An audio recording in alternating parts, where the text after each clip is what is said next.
Interestingly, our valley here is bigger than the water irrigation project. The valley we have here is far, far bigger than the water irrigation project.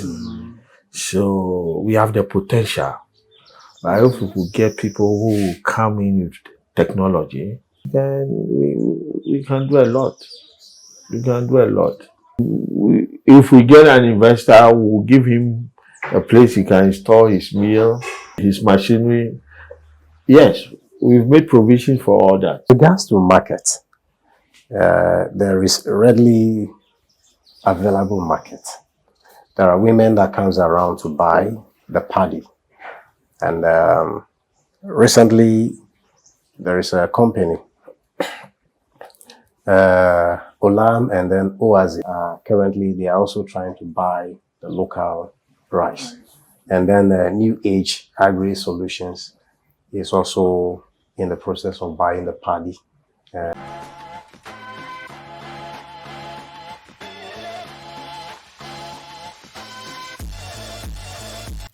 This is thousands of acres of farmlands located here at Penny, Ketu South in the Volta region of Ghana. And today I bring to you an investment opportunity that will be beneficial to you as a person who wants to invest into agriculture here in Ghana. If this is the first time seeing me, my name is Charles. I'm a tax consultant and I talk about farming and agriculture here in Ghana. In today's video, we speak to the Rice Farmers Association here in the district of the Ketu South, where we speak about rice farming. If you're a new beginner, if you're an investor who wants to go into rice farming, yes, this is a good opportunity for you to start your own rice farm here in Ghana. I speak to them to know how the challenges they face, how potential investors can come on board to support them here in the district as they face the numerous challenges here cultivating rice in Ghana. Before we get into the video, make sure you like this video for me. Like so you to promote it to other viewers. Subscribe to the channel so you'll grow together. The goal is to reach 100,000 subscribers before the year ends. So please, if you're watching us, subscribe to the channel and share. There are people out there who need some of these investment opportunities. We need to hear about this too, to go and invest into farming. And there are people in here in the town at Penny who also need your support to also come on board to also help them. So yes, if you're watching this video and you chance upon it, share it to people who can capitalize this opportunity here in Ghana. Without much ado, let's get right into the video. So I'm here with Reverend Anthony, and I'm also here with Mr. Richard. We're here to speak about rice farming and so the association they formed here at Penny. Yeah, Penny. Here in the Volta region. Please, can you introduce yourself to us? Yes, I'm Reverend Anthony Tublu, President of the Penny Rice Farmers Association. Nice. Then, Richard. Yeah, I'm Richard Hajide, Secretary to Penny Rice Farmers Association. Nice. So, if I understand, you guys are both farmers. Yes, we are farmers. And how long have you been farming, please? Since 2021. 2021. Okay. Then yourself? We started at the same time. Same time. Okay. And most of you basically rice farming. Yes. Or you do other forms of. Oh, the other maybe maize for consumption.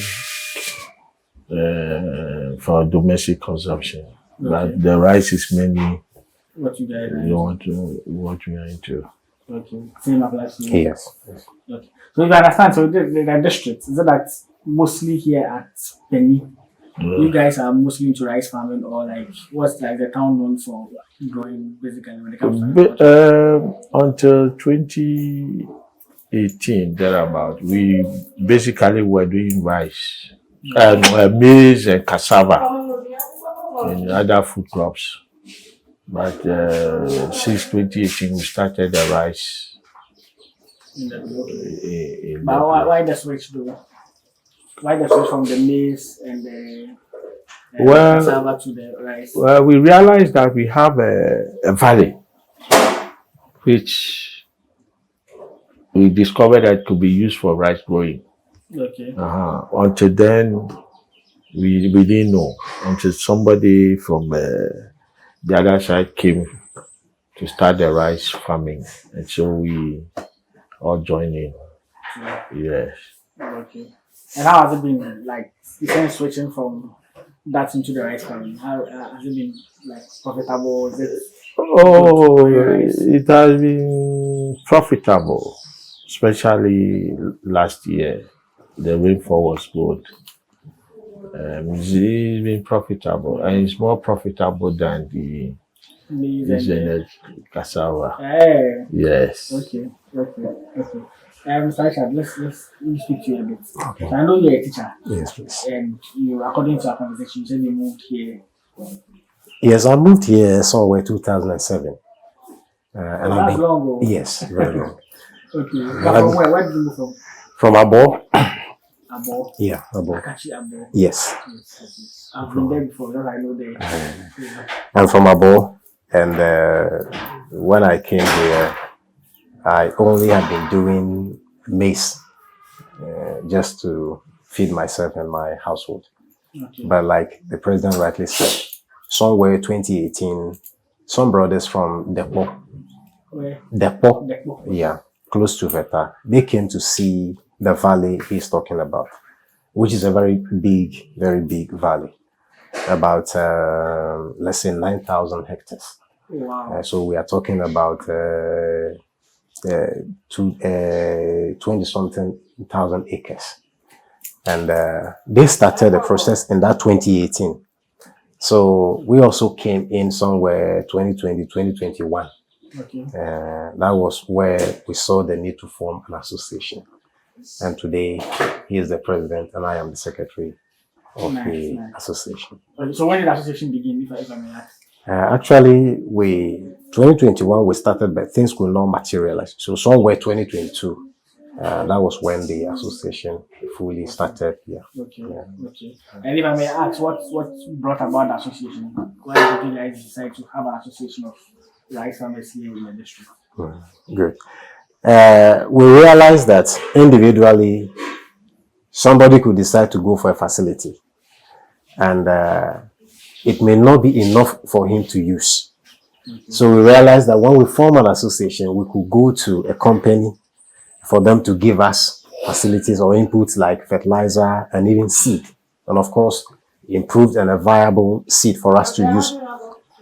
This is to help us to also make a bit of profit. So we came together as a group, and we saw that coming together as a group will help us in soliciting assistance from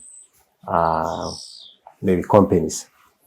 This was the main reason why we formed the association, to also help us in sales. We can also decide on the market price. Individually, you could decide to sell a bowl maybe 4 cedi, but together we could decide to sell it maybe 5 cedi. So these are some of the reasons why we actually formed the association. Nice. Yeah, it's I would say finance. There are people who exploit the farmers. They loan money to them at very high rate, the interest. Yeah. So it makes, at the end of the season, the farmer virtually goes home empty-handed. Yeah. So as we said, we form an association is to help so that we can go for finance from other loan from other institutions to help us work on to help us expand our farms so that we could have more what do I say, more yields. Technology, we could use more technology to improve our farms. Sure. Yeah. So like how many farmers now do you guys have under the association? Yeah, currently as we talk, we have about 25, 26, let's say 26. Yeah. 26. And they're all rice farmers? Yes. They migrated from the maize and the cassava into rice farmers. They're all like, there are some are still doing the maize and cassava, yeah, but not on large scale. Yes. Okay. Nice.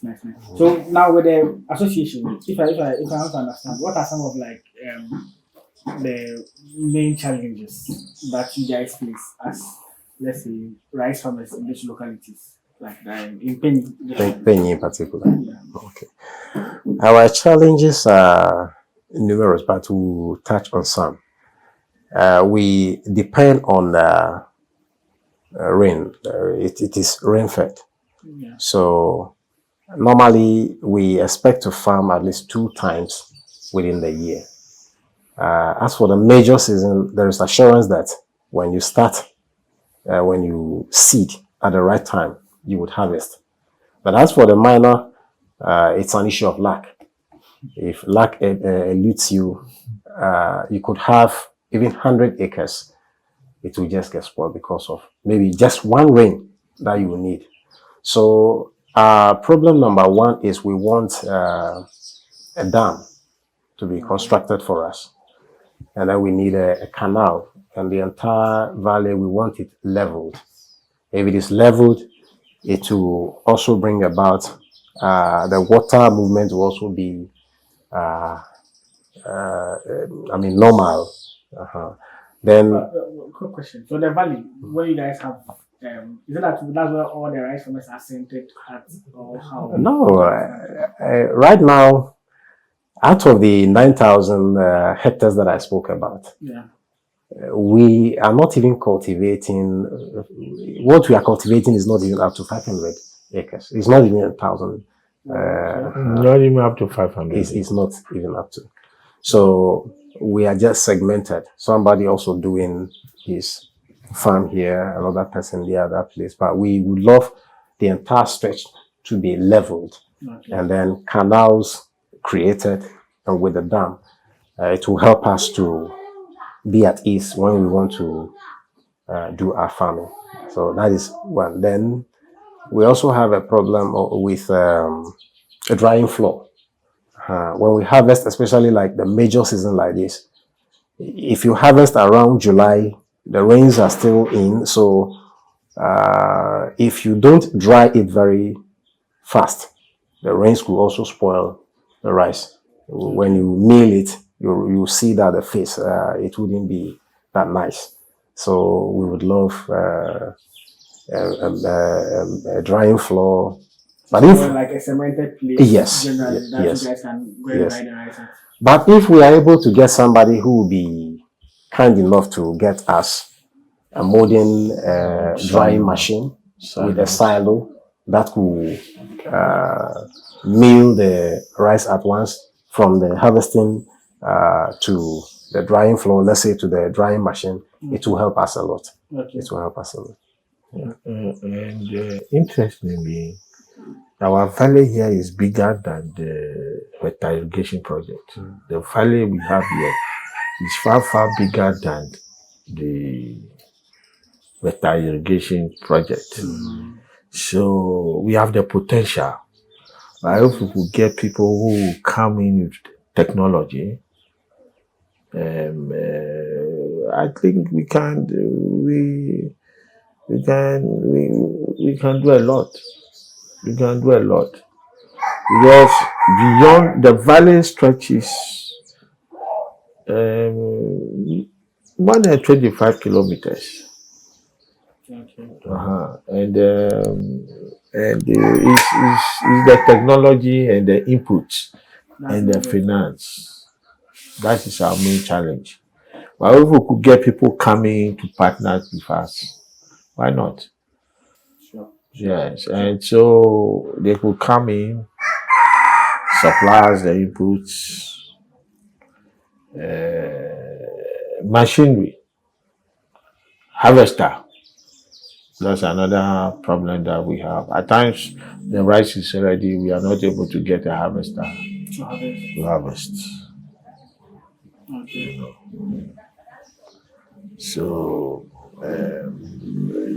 but if we could get people prepare the field, as at now, it's even to prepare the field is a challenge because it's manpower they use to remove the stamps.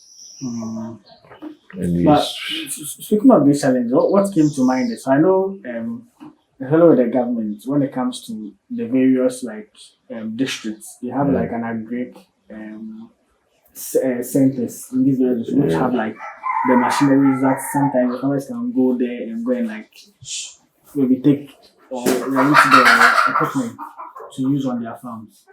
over here in the district? You are talking about you are talking of farmers service center. There's nothing like that. There's nothing like that. Even the district does not even have a tractor. I know some district assemblies and they have tractors you can, but here we don't have. So if you're applying the land, you guys do it manually or how? You have to get. Tractor services is expensive, very expensive. Okay. Preparation of the land can even take away about your entire investment. Then fertilizer. Fertilizer is very expensive. Okay. Yes. I understand. So like now, like what was the main focus? What are the things you guys need? I know you mentioned about the getting the dry area. No, let's say now it's technology. So if we can get a silo Okay. with a mill, if we are producing, the whole place is developed, as he said. I mean, 20 something thousand acres.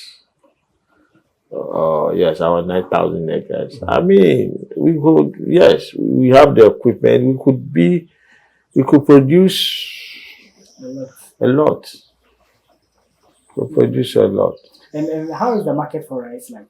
So I'm looking at the angle of maybe it's okay. You want the equipment and the machinery to go into rice production. There are people out there watching us who are interested in being able to supply that. I want to know. Supposing we come here and bring the rice in like large volumes and large quantities, is there a demand for the rice in here in the district or in Ghana? Because personally, I know when it comes to rice farming, yes, it's profitable, but in Ghana, one of the issues we mostly have is the importation of rice. We still import rice into the country, as compared to Nigeria, where the government has put a ban on rice. So it's like what the local farmers produce is what is consumed in the country. In Ghana, I know for the importation of rice and stuff also blends in and affects one way or the other the market. But also, is there market for like rice farming? Oh, yes. If we are able to produce, I mean, and the government, there's a deliberate policy to reduce rice importation, we'll be able to, No, but currently, as it stands now, they made my mind not to put such policies in place. So I'm just coming from an angle of okay. No, but the local rice is equally good as the imported rice. Well, yeah. I'm not disputing that. Yes. Yes. So there's market. Okay. There's market. There's market for rice. Sure. And normally, how is it sold? Like, is it like in the bags or how? 50 kg.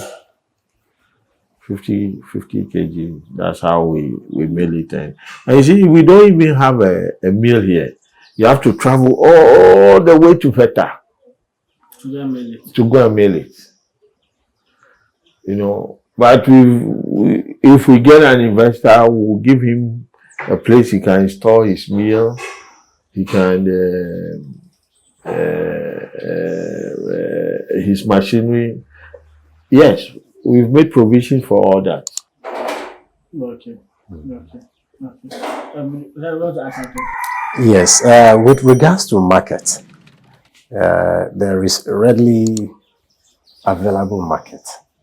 There are women that comes around to buy the paddy, and recently there is a company,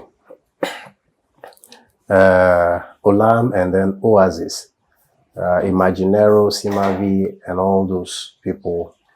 Currently, they are also trying to buy the local rice. And then New Age Agri Solutions is also in the process of buying the paddy. And then rice is not, if we want to, as we're going into the rice farming, it is not purposely for just the food aspect.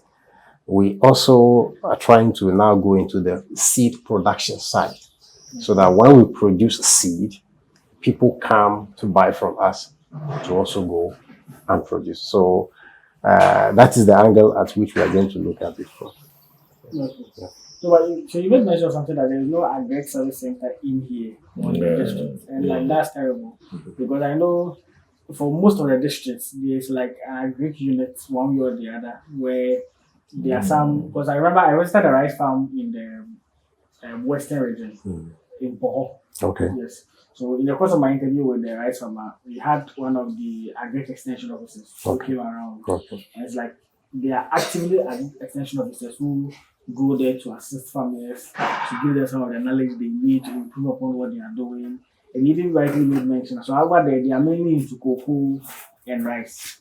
That they have like a unit where they have some of the machinery over there. We don't have everything, but at least they have some number of machinery over there that some of the farmers go out there to like pay something small for them to have it on their farm to use. And once you are done using it, you take it back to the end. So it's interesting to know that over here in the district, there's nothing like that to support or to even help like the local farmers in there with their production. Like the president has said, the Department for Agric within the municipality is there. And we've been talking with the municipal director of Agric. We are very good friends, and we've been talking time in and out. But as to the machinery that the directorate should have, so that we can fall on them and use, they don't have. About 2 weeks ago, myself and the president were discussing issues with regards to getting a transplanter, a seedling transplanter. We realized we had to fall on the manager at the Volta irrigation project. Upon calling him, he also said they don't have such machinery. The rice hub that represents, should we say, Ketunov or Volta region, that is Volta rice irrigation project, they don't have those kind of machinery. So that is the problem. That's why the farmer is forced to use his or her meager startup capital to prepare the field. Currently, harrowing first and second is 600 Ghana cedis per acre. Wow. Yes, that is harrowing. So if the person is doing about 20 acres, that is 12,000. Yeah. So you could see the amount of money that is going into it. The reason for which we formed the association, expecting that maybe we'll get assistance from somewhere with regards to the machinery and the technology he's talking about, so that we'll be able to scale up our production.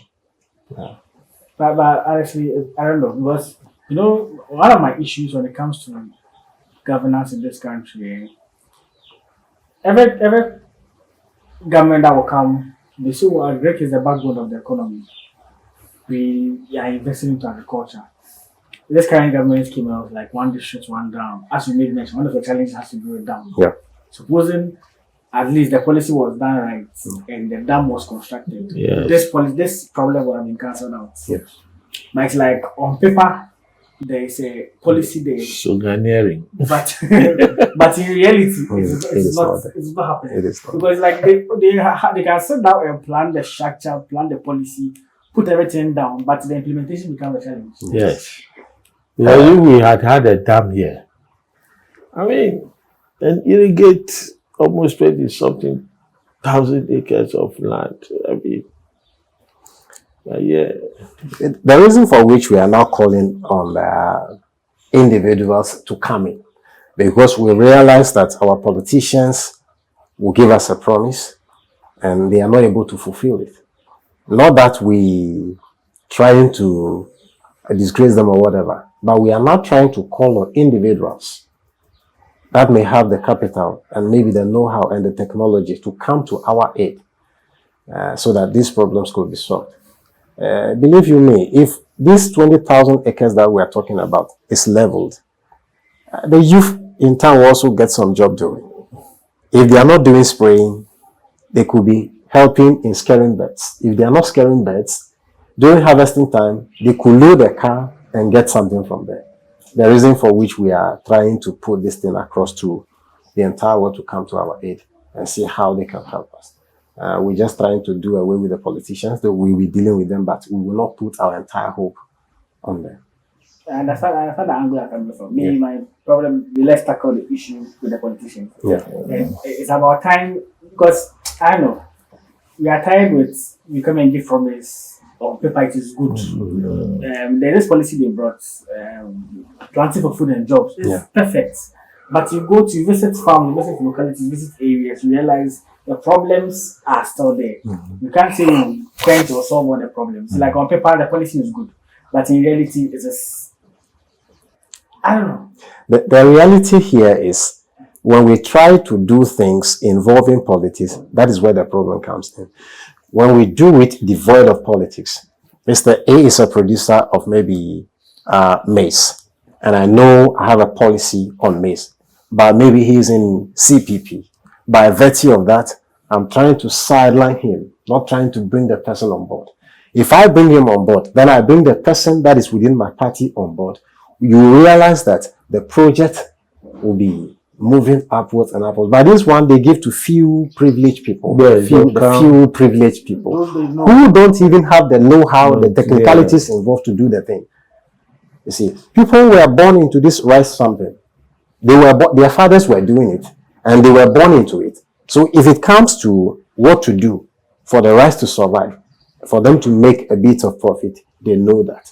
But it will surprise you that a politician whose maybe sister just completed university, because they are making money available for rice, they say go get land there, and then they issue money to the person at the expense of the person that knows the know-how about it. This is the problem we have in this nation, and like you rightly said, it's high time we speak to issues like this. Yeah. Yeah, personally, if I say I'm ranting on this issue, I'll talk but at least my pieces. It's like they have to be a national agenda. That's from the angle I see it. Yeah. It's like NDC will come, NDP will come, they all come with their policies and stuff. If one leaves power, it dies off. One person will complete the project. Overseeing the project. Once he leaves power, the other party will come on to power, doesn't want to continue with that particular project. Yeah. And they all come and say, I mean, that's the product kills me. You come and say, agric is the backbone of the economy. Just do it well enough, so at least it will be attractive enough for young individuals to enter. Yeah. Because now, initially, the mindset was that those who are into agriculture used to be the agent. The youth specifically were not interested in agric. Until some channels like myself, we visit other farms, people say, you see young people who are doing farming and they are excelling, they are doing well. Why don't you make it more attractive? Because you have most of the youthful population, like in Africa. Yeah. It's currently now that people have realized there is no aim or there is no goal in the country, that they are all living or traveling outside. If you make it more lucrative, if you put more, make it such that it will be fun for people to enter into agric. And making it fun is what? Putting the right policy and things in place. Using technology, as you rightly said. Things that will make the work easy. So the normal labor won't go there, hold cutlass and say he's farming. When we say farming now, what comes in someone's mind is holding the cutlass, doing the manual labor. But you go to other countries, there are technologies in place. Even as I say, we're just plowing, we're harrowing, whatever it is, there are machines that do that. Yes. Everything is done by technology. You, the farmer, all you do is just apply your sense on your head in doing it. So you don't go there using your own hands to do the sowing or the planting. You don't harvest. You don't go to do the harvesting yourself. Technology is done to do everything. So if you believe like agric is like the backbone of the economy, then why don't you rather invest into it to make more people get into it and to farm? I don't know. You know, and if we're able to develop this valley, the local economy will change. Exactly. Yes. You see, the young men, what they do now is either Okada, they only ride bike. And that is everywhere now. Yes. Okada business is like everywhere now. But we've been talking to them, and some said, oh, they'll be interested. But where is the finance and the facilities to even start? This is becoming too... Because if we're able to develop this field, I believe that we could have one of the biggest rice market in Ghana. This place could be one of the big market. It's sad, me honestly. For rice. Even when we talk about things that we used to have that belong to us, let's take cocoa for instance. We used to be the second largest producer of cocoa in the world. We used to compete with Ivory Coast for that position as like the first. Now there were times that normal cocoa farmers are closing down their farms, selling it to the Lamse people just to have more money. Initially, when they used to have cocoa farm, you say yes, you have like money because when they estimate your farm, you know you make more money from it. Now that's not the case. Most cocoa farms are even closing down. Yes, everything, you know. Yes, most cocoa farms are even closing down, selling to people for people to use their land because they are not benefiting from it. Yeah. I visited a guy in Lekki Hukrantuni whose father is a cocoa farmer. Okay. And when it comes to using scholarship for cocoa students, the guy was like, he tried and tried and tried. He like someone his dad has farmed cocoa all these years. He couldn't He's even not get a getting chance the for it. scholarship. So it's like what we have. Even the person like have had China began producing cocoa. So could you mean over there the deal in technology, their things are advanced. They can be able to produce more that even than we, and that spot that we call ourselves secondary producer of cocoa. We might not even have it. We don't even have it again. 400 tons of cocoa. I mean, So for 1 million. No. I don't know. If you have to invest more, if you have to, at least you say you want to develop agri, and we eat every day, it is profitable every time. Empower the people, let things be easier. These various agri centers in the various districts, empower them, have machineries in there, so at least people in the localities can easily go and have these things to farm. Because I mean, most of the farmers, most of the local farmers are doing that don't have like investment to do it, are doing things manually, and they are not helping. If you're a youth and you grow up seeing your father going to farm, you realize he's not even making anything better from it. Everything he does just hand to mouth. You will not even be motivated to even go into farming. So the issue is with politics, we have to be.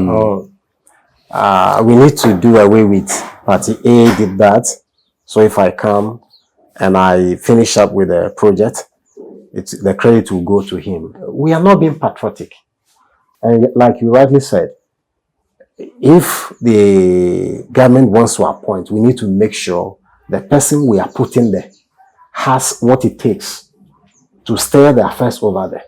If you put somebody who is a mason to come and work as an electrician, do you think he's able to do that? No. So if the person does not have passion for agri and you put him there, you wouldn't be able to do anything. These are the problems we'll be encountering. So the only problem we have seen, and what we are asking now, is that the individuals that have this nation at heart, who wants the youth and as well as our economy to get back to where it was, should come to our aid as we are tabling our demands before them, our machinery and the technology that is involved. With technology. Yes, that's what we need now. Okay. Yeah, but I get where you guys are coming from. I really understand. I mean, my message on this is this year is an election year.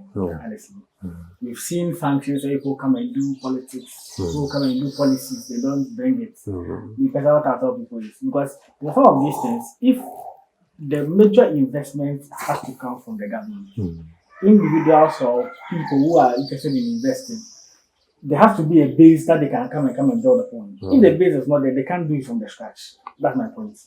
So if you are going to vote, if you are going to enter into an election, you should just stop this whole idea of, and I was born into NDC, I was born into NDC. It's about time we became reasonable with these people because they don't have an interest at heart.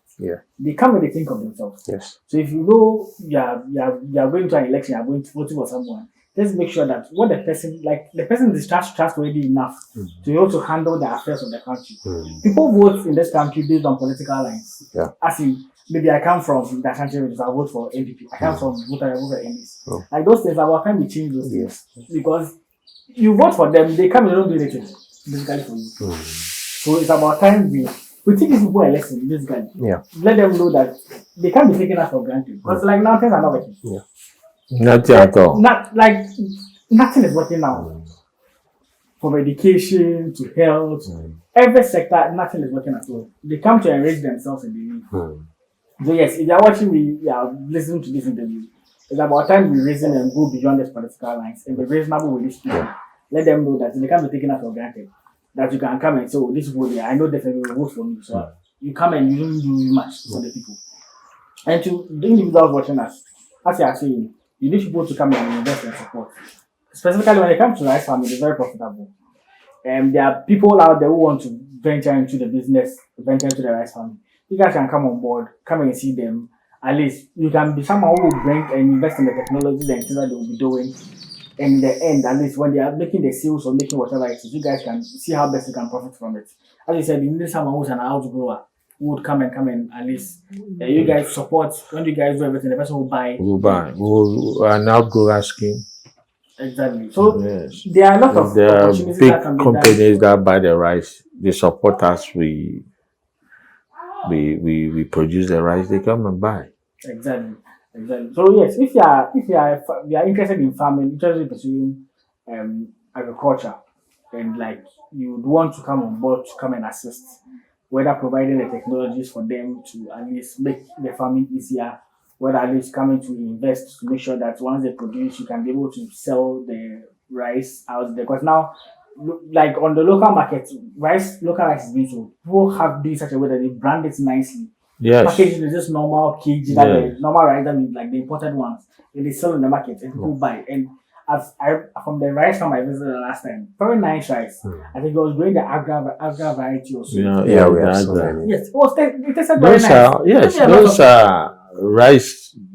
I mean, it gave me like a just like imported. I cooked very nice rice. Yeah. So at least if you have people out there who like want to see the opportunity, they have the lands, just come on board. The thing that they mentioned that they needed, at least with the help with the construction of the dam, the place of the drying, the technology, the planters, the harvesters, whatever it is that you know that at least you can be able to support with and come on board, at least to make this a reality. If you are watching that, you need to have some opportunity to also get yourself into the agricultural space. You can come and see them. At least the secretary is in here. Their contact information and everything will be in the description, so you guys can reach out for you guys to come on board and come and help.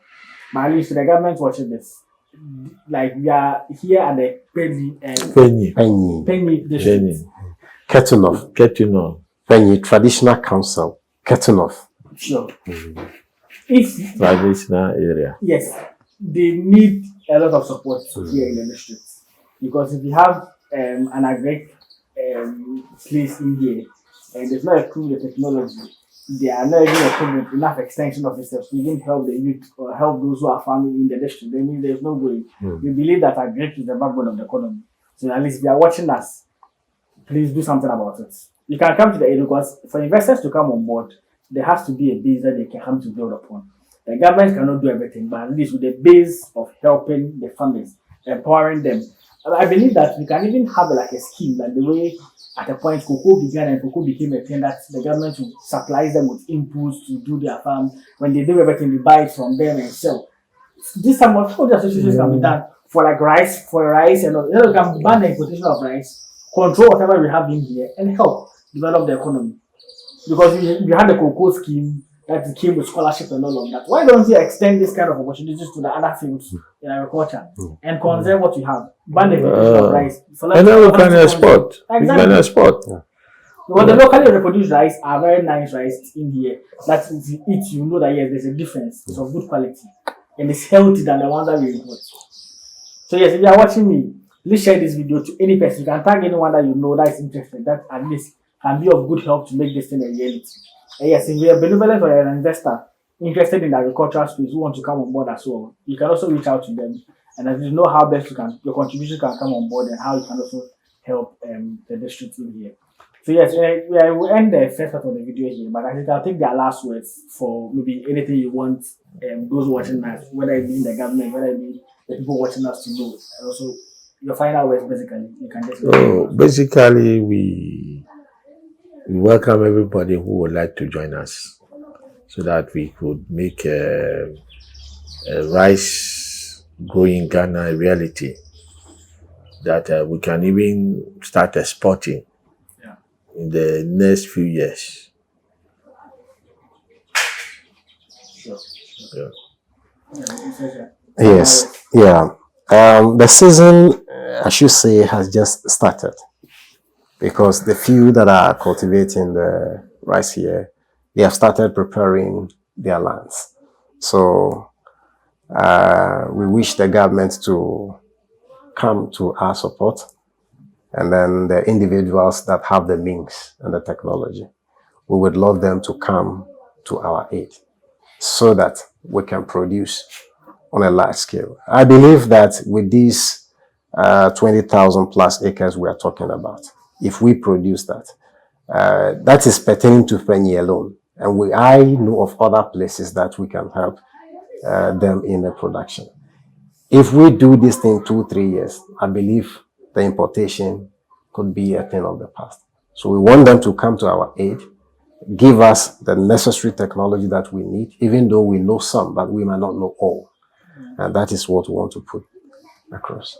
Sure. So, Bidemi, I'll give my piece. If you let me to talk about these issues, I'll talk about at least the little I can say that I've put out there. We would end the first part of the video here. The subsequent one, at least this is one of the rice farms.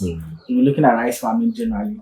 If you are an individual who wants to venture into rice farming and want to know more about it, to know about how rice is produced, yes, that's what the video will be focused on. We'll be sharing the experiences as rice farmers as well with us, so we can also learn about it. At least if an investor wants to come out to rice farming, come into the area also grow rice as well, you can reach out to them. You can also learn some few things that would be of good help to you. Yes, we'll end the video here. Make sure you like, comment, and subscribe. Share so you to promote it to share this video to other people who are interested. At least to investing into rice farming, to learn more about rice farming as well. Subscribe to the channel so we'll go together. That's how we see. This year we plan on hitting 100,000 subscribers before the year ends. So please, if you are watching this, kindly subscribe and like the video so you to promote it to other videos. I'll see you guys in the next one. Peace out.